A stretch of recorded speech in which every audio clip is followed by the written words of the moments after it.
Close your eyes. On September 28, 2023, at Singapore's Changi airport, a man named Su Zhu was detained by officers from Singapore's Commercial Affairs Department. He had been trying to board a flight. He had been, for more than a year, one of the most sought-after figures in the wreckage of the 2022 cryptocurrency market collapse. A co-founder of Three Arrows Capital, a hedge fund that had borrowed billions of dollars from banks and lending platforms across the cryptocurrency industry before failing spectacularly in June 2022, leaving a trail of losses that touched nearly every corner of the market. The arrest was not for the collapse itself.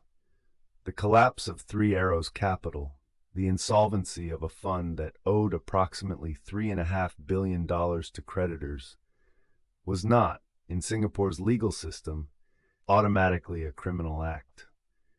Hedge funds fail. Markets move against positions. The civil and legal mechanisms for addressing insolvency involve court-appointed liquidators who assess the fund's assets, work to recover value for creditors, and require the cooperation of the fund's principals to do their work effectively. What Su Zhu had done, what had brought Singapore law enforcement to Changi Airport, was fail to cooperate with those liquidators. He had, over more than a year of legal proceedings, consistently evaded the process through which the people he owed money had sought to understand what had happened to it. Su Zhu was sentenced to 4 months in prison for contempt of court. His co-founder, Kyle Davies, had not been found. As of September 2023, Davies remained at large, reportedly somewhere outside Singapore's jurisdiction, beyond the immediate reach of the liquidation process. The story of Three Arrows Capital's rise and fall, and the 15 months between the collapse and the arrest at the airport, is a story about the specific intersection of extraordinary financial ambition, catastrophic risk management, and the slow movement of legal process in pursuit of people who believed the world they had built could protect them from it. The contrast between Su Zhu's public profile during those 15 months and his legal situation encapsulates something specific about the culture of a particular moment in cryptocurrency. The belief, widely shared and sometimes explicitly articulated, that the conventional accountability structures of traditional finance did not fully apply to the people who had built the cryptocurrency alternative. That belief was wrong. The arrest at Changi Airport was the legal system's answer to it, delivered through the patient accumulation of court orders and the straightforward mechanism of waiting for a person who was physically present in the jurisdiction to appear at a departure gate. This account moves from the founding of Three Arrows Capital in 2012 through the 15 months of proceedings that followed the June 2022 collapse, concluding at the moment accountability became real rather than theoretical. It is partly a story about leverage and what happens when leverage exceeds the capacity to service it, when borrowed money deployed into appreciating positions is suddenly in collapsing ones, and the speed of the loss outpaces the ability to meet the obligations. But it is also a story about the specific culture of a bull market in a new asset class, about the way rapid, visible success can create credibility structures that bypass the scrutiny that experience would normally demand. In a market where the instruments are unfamiliar, the institutional history is short, and recent returns are large, the person with recent returns becomes an authority. The authority attracts capital. The capital enables larger positions.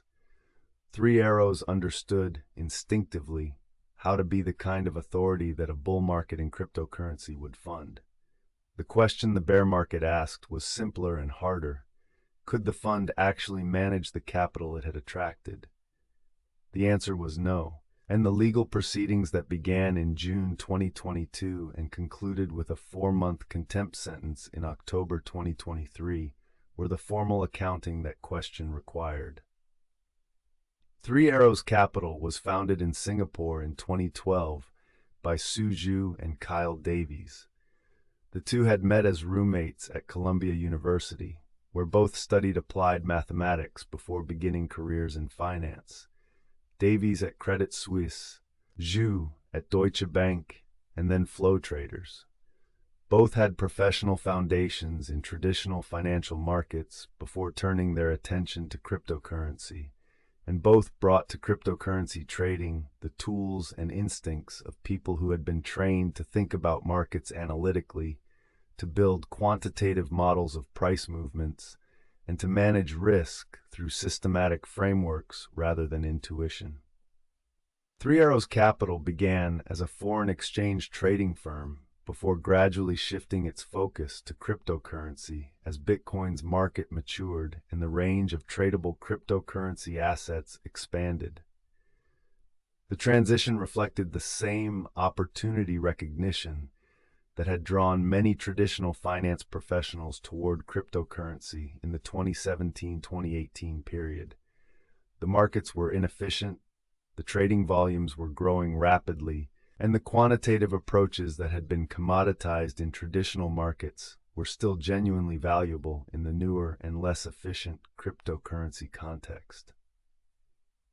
Three Arrows, with its background in FX trading and quantitative methods, was well positioned to compete in this environment. Singapore was a strategic location for the fund in multiple senses.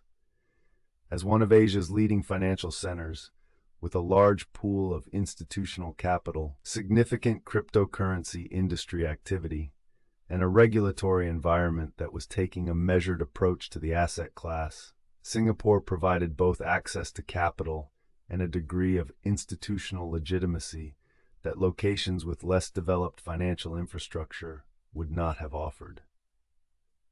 Zhu's and Davies' professional connections, through Zhu's time at Deutsche Bank and Flow Traders, were partly rooted in Asian financial markets, and the fund's early years reflected the specific opportunities that those connections and that location provided.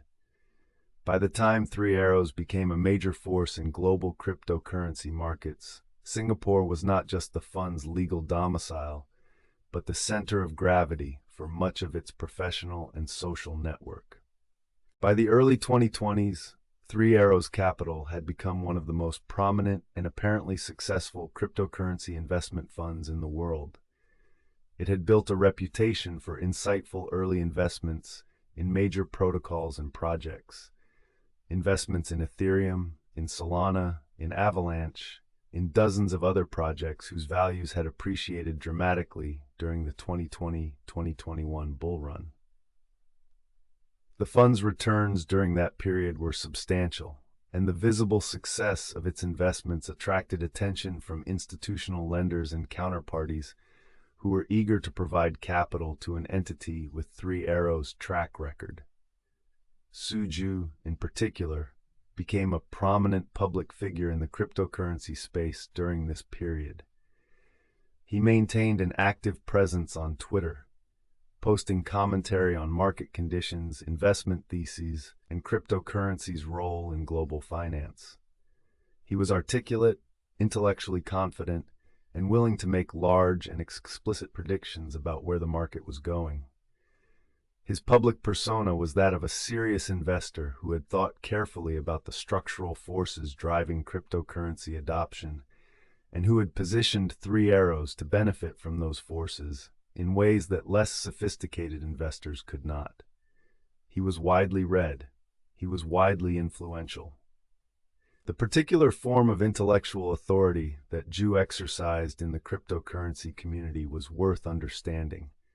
He was not a celebrity in the conventional sense, not famous for fame, not an entertainer. He was respected because his analyses appeared rigorous and his predictions appeared to be borne out by events during the bull market of 2020 and 2021. People who had followed his thinking and acted on it had, in many cases, made money. The track record of ideas that had worked, visible to anyone following his Twitter output through the bull run, created a credibility that extended beyond those ideas to the fund he operated. The connection was direct. If you believed his analysis was good, and you believed he was deploying that analysis systematically in his fund, then lending to Three Arrows felt safer than lending to a fund whose judgment you had not independently observed and tested. This was not irrationality on the lender's part. It was a reasonable inference from visible, recent information. The problem was that visible, recent information from a bull market contains information about how an asset class performs in a bull market, not about how a fund manages leverage in a bear market. The distinction only becomes clear when the market turns. The specific thesis that Su Zhu had articulated most visibly was a version of the supercycle argument. The idea that Bitcoin and the broader cryptocurrency market were entering a period of secular, self-reinforcing growth, in which the traditional boom-bust cycle would be replaced by a sustained upward trend driven by institutional adoption and demographic change. This thesis, presented with intellectual confidence and backed by Three Arrows' apparent success, attracted followers and lending capital in roughly equal measure. People who found the thesis persuasive were more likely to lend to a fund whose positions expressed it, and more likely to trust that the leverage embedded in those positions was a reasonable expression of a well-grounded view. When the supercycle thesis proved wrong, when May 2022 produced not a minor correction but the beginning of a sustained bear market, the persuasiveness of the thesis became a source of exposure for everyone who had acted on it. Three Arrows Capital's growth in the 2020-2021 period was built on a combination of genuinely successful investments and aggressive use of leverage. The fund borrowed extensively from cryptocurrency lending platforms, banks with cryptocurrency lending exposure, and institutional counterparties across the industry. The borrowed funds were deployed into additional investments, amplifying the gains from the bull market, generating the returns that made Three Arrows look like one of the best performing funds in the cryptocurrency space, and creating a cycle in which strong returns attracted more lending capital, which enabled more investment, which generated more returns. The use of leverage to amplify returns is a standard institutional strategy, and done carefully with appropriate collateral and risk management, it is not inherently reckless. The lenders who provided capital to Three Arrows did so on the basis of the fund's reported track record and the collateral it posted against each individual loan. The due diligence each lender performed was focused on their specific relationship with the fund, the terms of their loan, the collateral coverage, the covenants that would trigger a margin call. What none of them was able to assess was the complete picture of the fund's total borrowings across all its lending relationships simultaneously. Three Arrows had borrowed from Genesis, from Celsius, from Voyager, from BlockFi, and from dozens of other counterparties. The aggregate leverage of the fund, the total borrowed capital as a fraction of the total assets, was visible only to Zhu and Davies. Each lender saw a piece. The picture that mattered was the whole. The aggregate leverage that Three Arrows had accumulated across all its lending relationships was, by the estimates that emerged from the subsequent liquidation, extraordinary relative to the fund's underlying equity. But because no single lender had visibility into the complete picture, the risk was effectively distributed.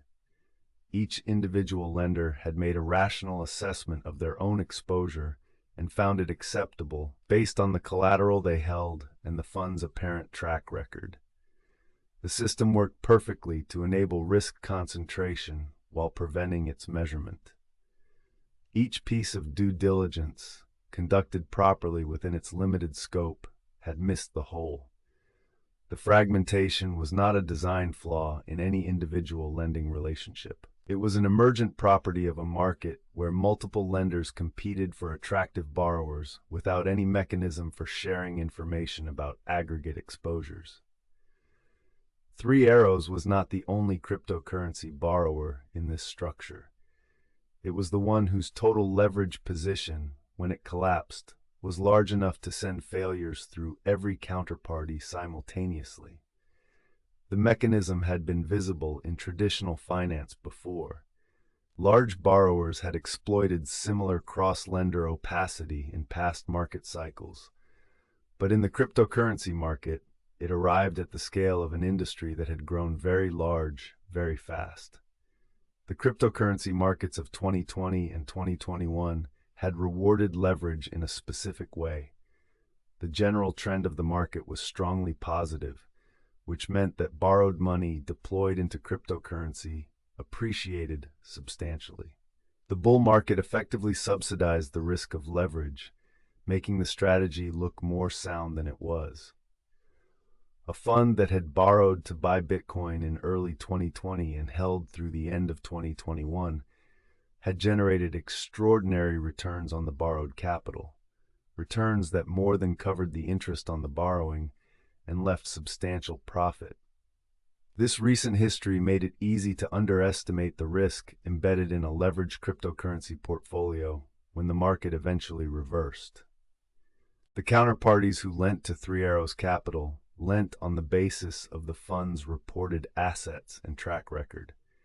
The lending relationships were extensive. Genesis Global Capital, Celsius Network, Voyager Digital, BlockFi, and dozens of smaller lenders all had exposure to Three Arrows. Some of those lenders had conducted due diligence on the fund's financial position. The due diligence had been imperfect, partly because Three Arrows did not fully disclose its overall leverage position to any single lender. Each lender saw their own exposure and the collateral posted for that exposure, but not the totality of how leveraged the fund had become across all its borrowing relationships simultaneously. Su Zhu and Kyle Davies had also made a specific large bet that would become central to the fund's collapse. They had invested heavily in Luna, the token associated with the Terra blockchain and its algorithmic stablecoin UST. The Terra Luna ecosystem had been one of the most prominent and apparently successful cryptocurrency projects in 2021 and early 2022, promising a stablecoin backed not by reserves of traditional currency, but by an algorithmic mechanism linked to the value of the Luna token. Three Arrows had invested a reported $200 million in Luna at prices that implied the Terra ecosystem was worth billions of dollars. When Terra collapsed in May 2022, when UST lost its peg and Luna's value fell from over $100 to near zero in a matter of days, Three Arrows lost nearly all of that position. The Terra Luna investment was not an isolated decision. It reflected Three Arrows' broader approach to the cryptocurrency market in 2021 and early 2022. Large concentrated bets on assets and ecosystems that had performed well and were attracting significant institutional and retail attention. In a bull market, this approach generated spectacular returns. In a bear market, or in the specific circumstance of a catastrophic collapse in a major asset like Luna, the same concentration that had amplified the gains amplified the losses. A more diversified, less leveraged fund would have suffered a serious loss from Luna's collapse. Three Arrows, with its concentrated leverage, suffered an existential one. The Terra Luna collapse in May 2022 was the first crack in Three Arrows Capital's position. The fund had been leveraged across multiple positions, with various assets serving as collateral for various borrowings from various lenders. When the value of its Luna position went to near zero, the collateral backing some of its loans was suddenly worth substantially less than the loans themselves. The lenders who held Luna or Luna-linked assets as collateral for Three Arrows borrowings began issuing margin calls, demands that the fund post additional collateral to bring the loan-to-collateral ratios back within the agreed limits. Three Arrows Capital could not meet those margin calls. The inability to meet margin calls is the moment at which a leveraged fund's problems become other people's problems. When Three Arrows could not post additional collateral, its lenders had the right to liquidate the collateral they held. But the size of Three Arrows' borrowings and the concentrated positions it held across the fund meant that liquidating the collateral added additional selling pressure to a cryptocurrency market that was already declining. The liquidations of Three Arrows' collateral positions contributed to the broader market decline, which reduced the value of other collateral Three Arrows had posted elsewhere, triggering more margin calls, more liquidations, a cycle in which the fund's collapse was actively worsening the conditions that caused the collapse. In the weeks following the Terra collapse, Su Zhu and Kyle Davies appeared to be attempting to negotiate with their largest lenders to manage the situation, to find additional capital or time to address the positions that had gone wrong. The communications they had with lenders during this period, documented in subsequent legal filings, painted a picture of two people who had recognized the severity of the situation but were not fully transparent about its extent. Lenders who were told that the fund was managing its positions discovered, when the collapse became public, that the positions were far more impaired than they had been led to believe. The specific problem Zhu and Davies faced in communicating honestly with lenders during May and June 2022 was the same problem that had made their borrowing possible. Each lender knew only their own exposure. If they had disclosed the full scale of the fund's total losses to any single lender, that lender might have shared the information, triggering a coordinated response across all lenders that would have accelerated the collapse. Instead, the communications were fragmented, each lender receiving a partial account, none of them receiving the complete picture that would have made the scale of the problem undeniable. Whether this was a deliberate strategy to buy time, or simply the result of two people who did not themselves fully understand the total extent of their obligations, because no single document existed that mapped all of them, was a question that the subsequent legal proceedings attempted but did not fully resolve. On June 27, 2022, Three Arrows Capital filed for bankruptcy in the British Virgin Islands, where it was incorporated. The filing came after the fund had defaulted on loans from multiple major lenders, Genesis, Voyager, BlockFi, and others, and after the scale of the losses had become undeniable. The amounts owed to creditors in the bankruptcy proceedings were staggering. Estimates of total liabilities ranged from $3.5 billion to more than $10 billion, depending on how the various obligations were counted. The collapse of Three Arrows was one of the contributing events to the chain of failures that rippled through the cryptocurrency lending industry in the summer of 2022. The timeline of the Three Arrows collapse, from Terra Luna's implosion in May 2022 through the bankruptcy filing at the end of June, was approximately 6 weeks. In those 6 weeks, a fund that had been one of the most prominent institutional investors in cryptocurrency had moved from a respected position to insolvency. The speed was not unusual for a leveraged fund in a collapsing market.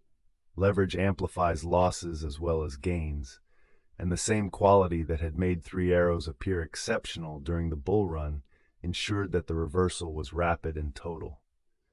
What was unusual was the scale, the total obligations, the number of counterparties affected, and the degree to which Three Arrows was embedded in the broader institutional infrastructure of the cryptocurrency lending market meant that the failure could not be absorbed as a private loss.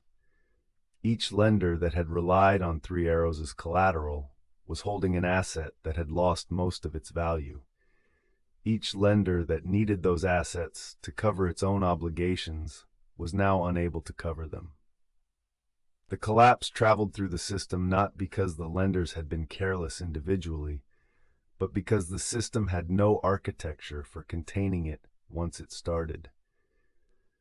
The fund had borrowed from too many places for any single failure to be isolated. In the months following the collapse, the creditors of Three Arrows Capital initiated legal proceedings to recover what they were owed. The bankruptcy proceedings in the British Virgin Islands and in the United States appointed joint liquidators, professionals from Teneo, a restructuring firm, to manage the wind-down of Three Arrows Capital. The liquidator's job was to identify the fund's assets, assess which could be recovered and in what amounts, and distribute the proceeds to creditors. To do that work effectively, they needed the cooperation of the fund's principals, Su Zhu and Kyle Davies, who knew where the assets were, how the positions had been structured, and what had happened to the funds in the period before and during the collapse. The liquidators attempted to make contact with Zhu and Davies through legal channels. They sought documents, they sought testimony, they sought the information that any liquidation process requires from the people who had actually run the fund. And Zhu and Davies were unresponsive. They had left Singapore. Davies was reported to have traveled to Dubai and subsequently to Turkey, then to Abu Dhabi. Zhu's whereabouts were less consistently reported, but he was not in Singapore and was not engaging with the liquidation process. The liquidators obtained court orders compelling their cooperation. Those orders went unenforced for months because the people subject to them were not present in the jurisdictions where the orders had been issued. The liquidators' reports described in specific terms what Zhu and Davies had not provided: the books and records of the fund, information about the disposition of assets in the period before and after the bankruptcy, documentation of the positions that had been held, communication records that would have helped reconstruct the timeline of the collapse.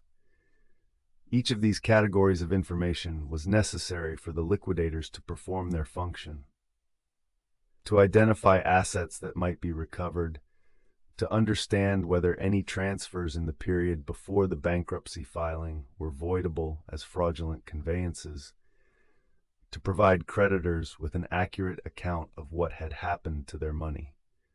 The non-cooperation did not merely delay the process. It made a complete accounting impossible. The public communications from Zhu and Davies during this period were remarkable for their content. They had started a podcast from their location outside Singapore, discussing cryptocurrency markets, sharing investment views, and engaging with the cryptocurrency community as though the collapse of a fund that had destroyed billions of dollars of other people's money was a chapter that had been closed. They gave interviews. They posted on social media. They were present and vocal in the public discourse of the cryptocurrency community, while simultaneously refusing to cooperate with the legal proceedings that the people they had harmed had initiated to recover what they were owed. The podcast and social media activity was received with intense hostility by people in the cryptocurrency industry who had lost money through Three Arrows' failure, or who simply found the apparent indifference to accountability offensive.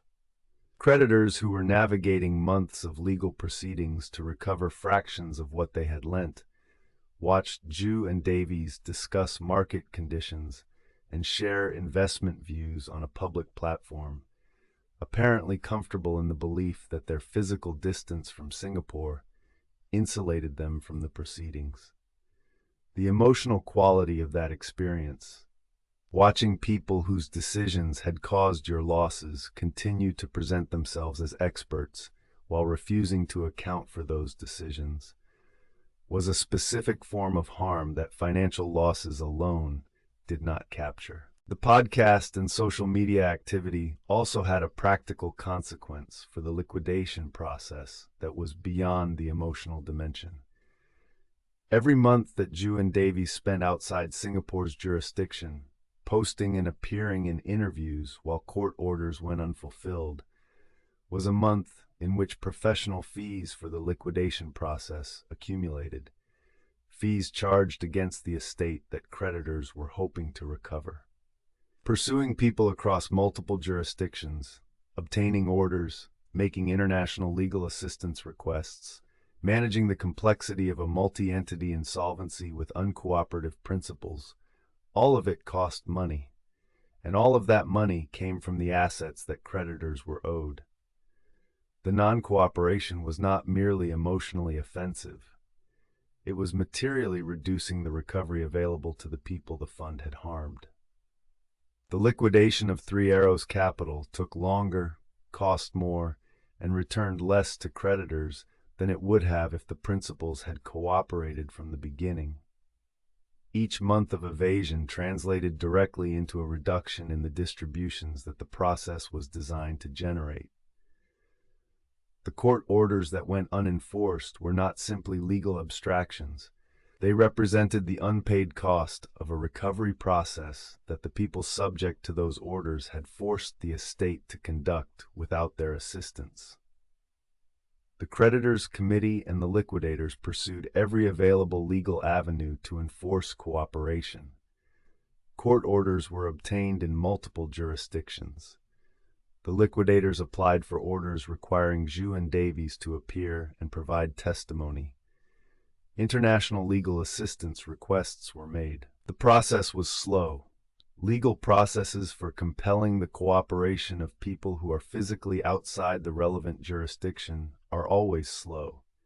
But the legal obligations on Zhu and Davies were accumulating, and the contempt of those obligations was being documented in court filings that would eventually matter. Singapore was the jurisdiction where the most consequential enforcement action eventually occurred. Three Arrows Capital had been based in Singapore, and Singapore's Commercial Affairs Department, the unit responsible for investigating serious commercial crimes, had been monitoring the situation since the collapse. Singapore had built a reputation as a sophisticated financial center that took its regulatory and enforcement responsibilities seriously, and the collapse of a major fund based in Singapore, with the pattern of behavior that Zhu and Davies had displayed toward liquidators and creditors, was not something that Singapore's authorities were inclined to treat as simply a civil matter. The contempt orders that the liquidators had obtained, orders requiring Su Zhu to appear before the court and cooperate with the liquidation process, had not been complied with. The failure to comply with court orders is, in any serious legal system, a matter that the court cannot simply ignore. The court that issues an order and is defied by the person subject to it has an obligation to use the enforcement mechanisms at its disposal. In Singapore's legal system, those mechanisms include committal proceedings, the process for holding a person in contempt of court and imposing a penalty, up to and including imprisonment, for the contempt. The liquidators, supported by the court orders they had obtained, were entitled to seek enforcement. The specific reason Su Zhu was at Changi Airport on September 28, 2023, whether he was attempting to leave Singapore permanently or whether he was traveling for another purpose, was not fully disclosed in the public reporting. What was disclosed was that Singapore's Commercial Affairs Department was aware of his presence at the airport, that officers were present, and that he was taken into custody. The arrest was not the dramatic long-distance pursuit that the preceding months of evasion might have implied. It was a straightforward apprehension at a point of departure by authorities who knew he was there. The timing and location of the arrest, at a departure gate, with Zhu apparently attempting to board a flight, was significant in ways that extended beyond the simple fact of apprehension. A person transiting Singapore briefly, without establishing meaningful presence, might have grounds to contest the jurisdiction's ability to enforce specific orders against them. A person who appeared at a domestic departure terminal was, by any reasonable interpretation, physically within the jurisdiction and subject to its enforcement mechanisms. Whether Zhu had believed he was beyond the effective reach of Singapore's enforcement apparatus, whether he had made prior trips through Changi without incident and concluded it was safe, or whether the Commercial Affairs Department had been monitoring his movements specifically and had chosen this moment. The public reporting did not resolve these questions. What the reporting confirmed was that Singapore's authorities had known he was there, had positioned officers accordingly, and had acted with the straightforwardness of enforcement against someone who had been available, ultimately, for enforcement. The months of legal filings and court orders and international requests had culminated not in a diplomatic crisis or an extradition proceeding, but in officers meeting a passenger at an airport gate. The method was ordinary. The patience it had required was not. The legal proceedings that followed the arrest moved quickly by the standards of court proceedings. Su Zhu was brought before the Singapore court. The contempt finding, that he had failed to comply with orders requiring his cooperation with the liquidators, was addressed. On approximately October 4 or 5, 2023, he was sentenced to 4 months in prison. The sentence was for contempt of court, not for the collapse of Three Arrows Capital itself. It was the legal system's response to the specific behavior of refusing to participate in the process that was designed to address the consequences of the collapse. The 4-month sentence was, by the standards of financial accountability, a modest outcome for the conduct it addressed. But the contempt mechanism was specifically calibrated to the specific offense: the failure to cooperate with court-ordered liquidation proceedings, rather than to the underlying collapse. Singapore's contempt of court provisions served their designed purpose. They provided a legal tool for compelling cooperation with court processes, with imprisonment as the ultimate sanction for defiance. That the contempt sentence was disproportionate to the losses it was connected to was a function of what contempt law is designed to address, not a failure of the law to recognize the scale of the underlying harm. The broader investigation into what Zhu and Davies had done in running the fund, not just their behavior after its collapse, was a separate matter proceeding on a separate timeline. The 4-month prison sentence that Su Zhu received was in the context of the losses that Three Arrows Capital had inflicted, a modest punishment measured in time. But context is important. The sentence was for contempt of court, a specifically defined legal offense that carries its own penalties, separate from any fraud or misrepresentation charges that might arise from the collapse itself. The liquidators and creditors had pursued every available avenue within Singapore's legal system, and the sentence reflected what that system could impose for the specific conduct at issue. The broader question of whether additional charges related to the conduct of the fund before its collapse, the representations made to lenders, the management of positions and disclosures during the period preceding the default, would eventually be pursued was a separate question, one that was still open as of September and October 2023. Kyle Davies remained at large. Reports in the weeks around Su Zhu's arrest placed Davies in Abu Dhabi, outside Singapore's jurisdiction and outside the reach of the immediate legal proceedings. Davies had been named in the same contempt proceedings that resulted in Zhu's arrest, but obtaining enforcement against someone in a jurisdiction with different legal standards and no immediate extradition obligation was a substantially different challenge than apprehending someone at a domestic airport. The liquidators continued to pursue him through whatever legal channels were available, but the outcome of those efforts was not resolved within the period covered by this account. The divergence in outcomes between Zhu and Davies, one arrested at an airport, one remaining outside reach, illustrated how much the accountability available to creditors and liquidators depended on the physical location of the people they were trying to reach. Singapore had jurisdiction over conduct that had occurred within its financial system, but that jurisdiction was only enforceable against people who were physically within Singapore's territory or who were in jurisdictions that would cooperate with extradition. The legal process could produce orders, issue warrants, obtain contempt findings, but the execution of those instruments required the person subject to them to be accessible. Davies's continued presence in Abu Dhabi was, from the creditor's perspective, not a permanent escape, but a continuation of a situation in which his accountability remained deferred rather than concluded. The creditors who had lent money to Three Arrows Capital, who had collectively been owed between $3.5 and $10 billion, had been navigating the bankruptcy proceedings for more than a year by the time of Zhu's arrest. Some had received partial distributions from assets the liquidators had recovered. The total amount recoverable was a fraction of the total owed. The fund's leveraged positions had largely been liquidated at losses. Its most valuable investments had declined significantly in the bear market, and the recoverable estate was far smaller than the obligations it had been charged with covering. Creditors who had lent on the basis of Three Arrows' reported track record and apparent financial strength faced losses that ranged from significant to total.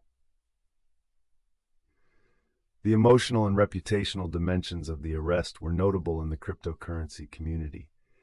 Su Zhu had been genuinely admired, followed by hundreds of thousands of people on social media, cited as a thoughtful analyst, treated as a credible voice on market conditions and investment strategy. The collapse of Three Arrows had destroyed that reputation. The subsequent months of non-cooperation with liquidators, the podcast appearances, the social media activity, while the legal process tried to reach him, all of it had created a specific kind of disillusionment in the people who had respected him.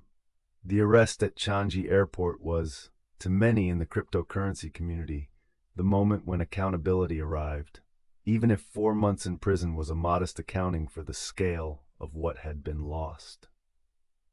The collapse of Three Arrows Capital was one chapter in a cascade of failures that made 2022 the most destructive year in cryptocurrency's history up to that point. The 15 months between Three Arrows' June 2022 bankruptcy and Su Zhu's arrest at Changi airport were months in which the cryptocurrency industry was processing the full extent of the 2022 collapses. The legal proceedings, the regulatory responses, the creditor recoveries, and the ongoing question of what accountability would eventually look like for the people at the center of the largest failures. The FTX collapse in November 2022 had introduced a second major catastrophe into the same period, and the Bankman-Fried prosecution had moved with extraordinary speed by the standards of financial fraud cases. The Three Arrows case, by contrast, had moved more slowly. The principals were outside Singapore, the legal proceedings were multi-jurisdictional, and the cooperative witnesses that had accelerated the FTX prosecution were not available. The arrest at Changi airport was the moment when the Three Arrows accountability timeline caught up to the pace the broader industry had come to expect. Celsius Network, Voyager Digital, BlockFi, Genesis Global Capital, all of them had significant exposure to Three Arrows Capital, and all of them either collapsed or were severely damaged by the losses that followed. The interconnection of the cryptocurrency lending industry, the web of borrowing and lending relationships through which institutional capital had circulated during the bull market, transmitted Three Arrows' failure outward in waves that reached every corner of the ecosystem. The 15 months between the June 2022 collapse and the September 2023 arrest were months in which the full extent of those damages was still being assessed and litigated. The Three Arrows case contributed to a reshaping of how institutional investors and lenders thought about credit risk in cryptocurrency markets. The due diligence failure that had allowed Three Arrows to borrow billions across multiple counterparties without any single lender having a complete picture of its overall leverage position was, in retrospect, a fundamental credit analysis failure. After Three Arrows, the cryptocurrency lending market, for whatever version of it survived the 2022 collapses, moved toward more rigorous requirements for position disclosure, cross-margin visibility, and independent verification of reported assets. The practices that had seemed adequate in the bull market were recognized as inadequate when a major borrower's simultaneous obligations to dozens of lenders became suddenly relevant. The damage that Three Arrows' collapse caused to cryptocurrency lenders was not uniformly distributed. Genesis, which had the largest single exposure, faced bankruptcy. Voyager Digital, which had lent $650 million to Three Arrows, filed for bankruptcy in July 2022. BlockFi survived the initial Three Arrows losses, but was fatally damaged by the subsequent FTX collapse. Celsius Network's exposure to Three Arrows compounded losses from its own trading strategies and ultimately contributed to its bankruptcy in July 2022. The cascade illustrated how a single large borrower's failure in a market without adequate visibility into cross-counterparty exposure could transmit losses through the entire network of institutional relationships. Each failure was distinct in its specific causes. The Three Arrows default was the event that started the chain.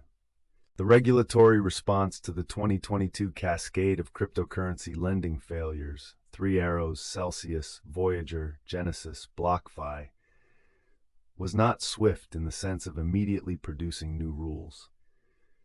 Regulatory processes in most jurisdictions moved more slowly than the market events they were responding to, and the practical work of understanding what had happened and what rules would have changed, it took time. But the Three Arrows collapse, alongside the FTX collapse in November 2022, provided a detailed case study that regulators and legislators in every major jurisdiction were studying carefully. The specific issues the Three Arrows case raised: aggregate leverage visibility, cross-counterparty exposure, the absence of reporting requirements that would have allowed lenders to see each other's positions relative to the same borrower, became central to the regulatory debates that followed. The arguments that the cryptocurrency industry had made about self-regulation and the adequacy of market discipline were most directly tested by the 2022 failures, and the test had produced a result that supported the regulator's skepticism rather than the industry's confidence. The legislative and rulemaking processes that would eventually produce concrete requirements were on the longer timelines those processes demanded. The urgency the 2022 collapses had created for those discussions was not diminishing quickly. The arrest of Su Zhu also represented a specific enforcement precedent for Singapore. Singapore had positioned itself as a sophisticated financial center that could accommodate cryptocurrency business, and the collapse of a major fund based in Singapore had been a reputational challenge. The willingness to pursue contempt proceedings against a prominent figure, to obtain and enforce arrest warrants, and to impose a prison sentence, even a short one, was a demonstration that Singapore's legal system would treat the obligations of cryptocurrency industry participants with the same seriousness it applied to traditional financial actors. The outcome was noted in the cryptocurrency industry as evidence that Singapore's enforcement capabilities extended to cryptocurrency fund failures in meaningful ways. The ongoing absence of Kyle Davies from Singapore's legal process was a limit on how complete that accountability could be. The liquidators continued their work. The creditors continued to receive whatever distributions the winding down of the fund's estate could produce. The questions about the specific conduct of Zhu and Davies in the period before the collapse, what they knew about the fund's leverage, what they disclosed to lenders, what they did with fund assets in the period immediately before and after the default, remained open for investigation. The contempt sentences addressed the specific failure to cooperate with legal process. The broader accounting of what had been done during the fund's final months was a question that investigations underway as of September 2023 had not yet resolved.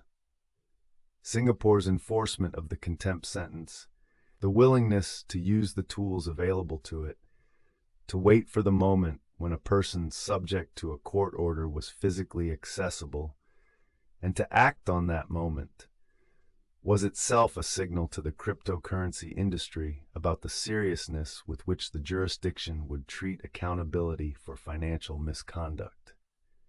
Singapore had been a leading financial center for decades precisely because it enforced its rules reliably.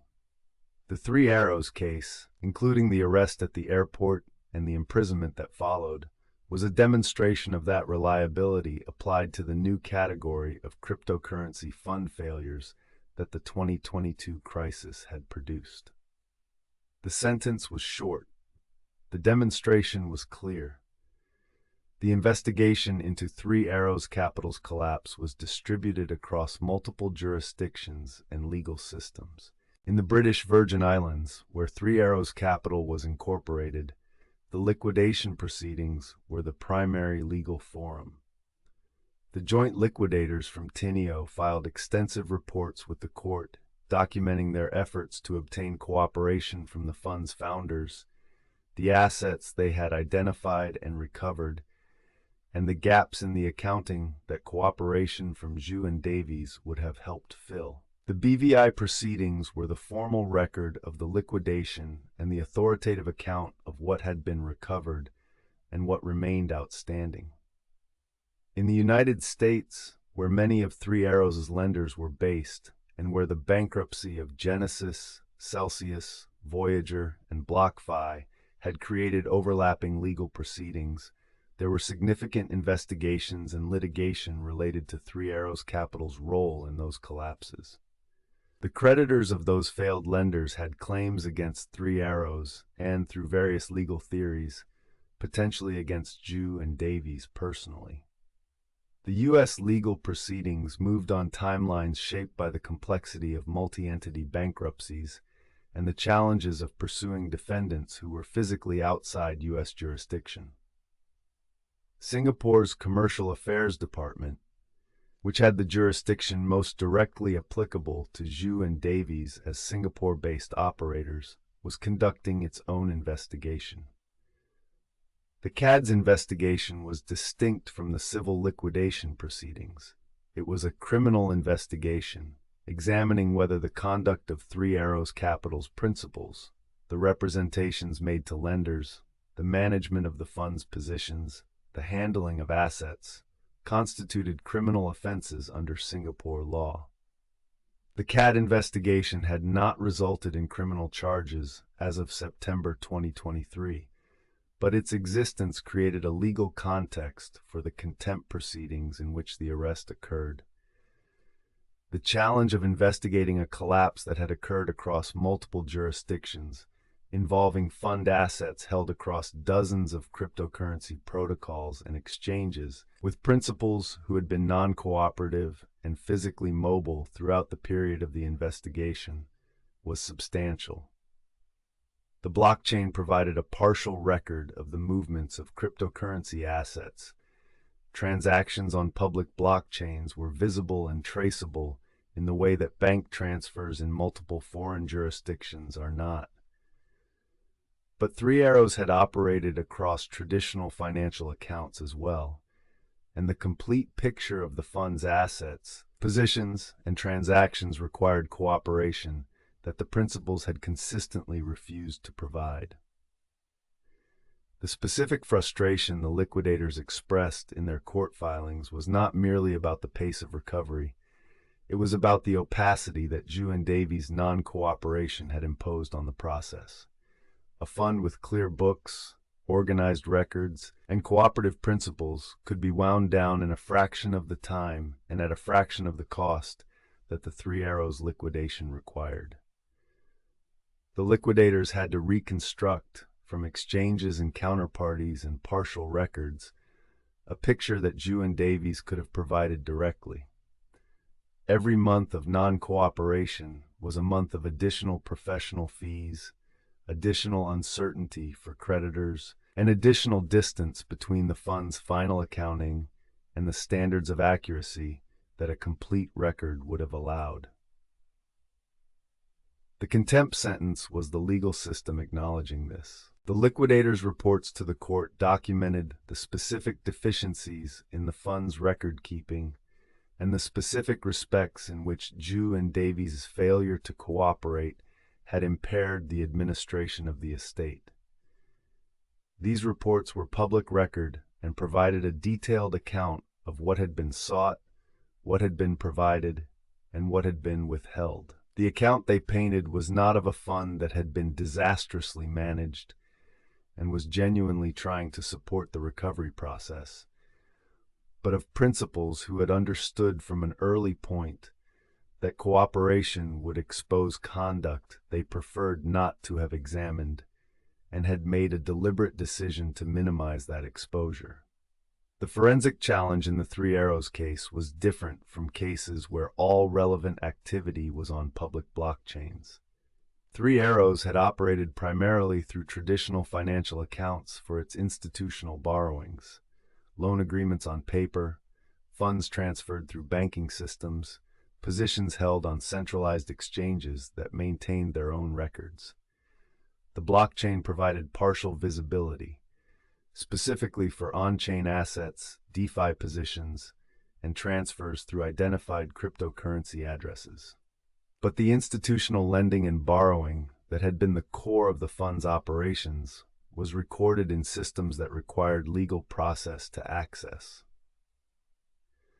Reconstructing the complete picture required obtaining records from multiple institutions across multiple jurisdictions, each requiring cooperation from their operators and compliance with each jurisdiction's legal standards for compelling production. The liquidators were assembling evidence from pieces held by many different parties, none of whom had the whole picture themselves, and some of whom had their own interests in providing information selectively. The blockchain was a useful but partial tool. The rest required the kind of multi-jurisdictional legal cooperation that moved on the longer timelines of institutional legal process. The arrest of Su Zhu at Changi Airport was, in September 2023, the most visible moment of accountability for the Three Arrows capital collapse. It was not the complete accounting that the creditors wanted or that the scale of the losses demanded. 4 months in prison for contempt of court, in exchange for liabilities that ranged in the billions of dollars, was a disproportion that the creditors themselves noted publicly. The sentence was what Singapore law permitted for the specific offense that had been charged. It was not a proxy for the full moral and potentially legal accounting that might eventually follow from the broader investigation of the fund's conduct. The collapse of Three Arrows Capital had illustrated several structural features of the cryptocurrency lending market that the subsequent year had not fully addressed. The interconnection of lending institutions, the way that a single large borrower's failure could cascade through the system, damaging lenders who in turn damaged other lenders, until the failure had traveled through the entire network, was a known risk in traditional finance that had not been adequately analyzed or priced in the cryptocurrency context. The opacity of cross-counterparty leverage, the inability of any single lender to see the complete picture of a borrower's obligations, was a specific credit analysis gap that had enabled Three Arrows to borrow far more than any individual lender would have knowingly allowed. The public persona that Su Zhu had built, the articulate analyst, the confident investor, the prominent voice in the cryptocurrency intellectual community, had been one of the factors that attracted lending capital to Three Arrows. People who admired his public writing and found his investment theses credible were more inclined to trust the fund he ran with their borrowed capital.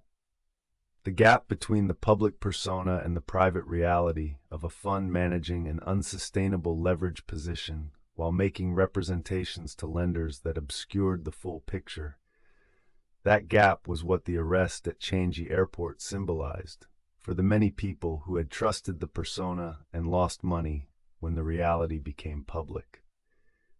Kyle Davies remained at large as of September 2023, the accounting incomplete, the broader investigation continuing. The liquidators continued to pursue assets and pursue cooperation through every available channel. The creditors who had lent to Three Arrows Capital continued to receive distributions from whatever the liquidated estate could provide, which was a fraction of what they had been owed.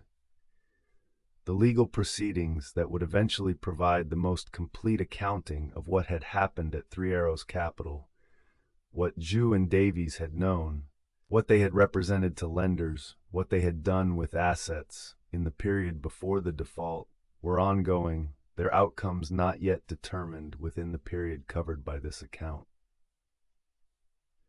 The broader lesson about how public credibility functions in financial markets, specifically in markets where the instruments are novel and the track record is short, was one the 2022 failures had demonstrated with particular clarity. Three Arrows' ability to borrow at the scale it did was not solely a function of the assets it held or the terms it offered. It was a function of the reputation that Su Zhu had built, a reputation that made lenders more confident, less demanding about full disclosure, and more willing to extend credit on terms that reflected their confidence in the fund's judgment.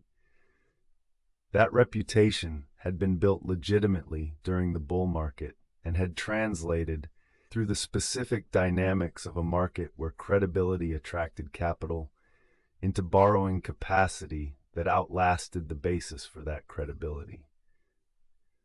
By the time the bear market made the leverage untenable, Three Arrows had borrowed far beyond what any rigorous, complete assessment of its risk-adjusted performance would have supported. The reputation had functioned as collateral. When the performance failed, both were gone. The Three Arrows collapse also represented a specific test of the proposition that sophisticated institutional lenders could self-regulate the cryptocurrency lending market. The lenders, Genesis, Celsius, Voyager, BlockFi, were not retail participants. They were organizations with financial professionals, risk management processes, and legal teams. They had conducted due diligence on Three Arrows. They had obtained collateral and structured covenants. None of it had been sufficient because the crucial information, the complete picture of the fund's total obligations, was not available to any single lender, and no mechanism existed to aggregate it across all of them simultaneously.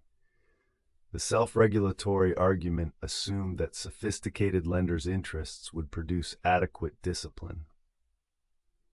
Three Arrows demonstrated that those interests, pursued individually and in competition for the business of an attractive borrower, produced inadequate discipline when the key information was fragmented across all of them at once.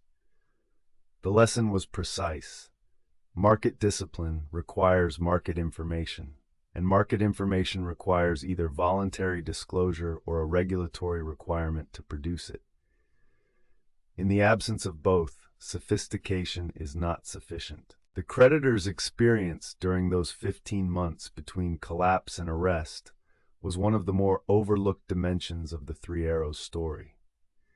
Financial institutions that had lent hundreds of millions of dollars were navigating their own insolvencies or near insolvencies as a direct result.